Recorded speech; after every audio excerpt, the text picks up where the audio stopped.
शासनाच्या निकषाप्रमाणे 2022 पर्यंत केंद्र आणि राज्य सरकारने सर्वांना घरकुल देण्यात यावे या योजनेचा गाजावाजा चालविला आहे। परंतु सेलू-नटवा येथील वय 40 वर्ष असून तो सेलू-नटवा ग्रामपंचायत अंतर्गत दिव्यांग बाबाराव हा कायम रहिवासी आहे। बाबारावने अपंग असल्याचे प्रमाणपत्र देऊन त्यांना जाणीवपूर्वक या योजनेपासून वंचित ठेवले जात आहे, असे बाबारावने आपले मत व्यक्त केले।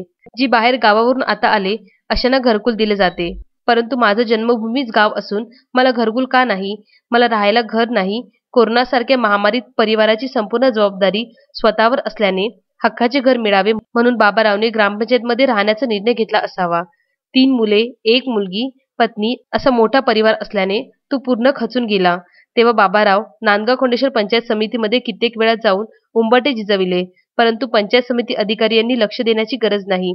असे असताना बाबारावला घरकुल का नाही असा प्रश्न उपस्थित होत आहे, कारण खरे लाभार्थी या योजनेपासून वंचित आहे।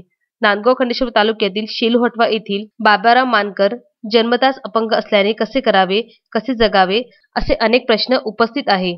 प्रदीप रघुते, विदर्भ न्यूज, एनस।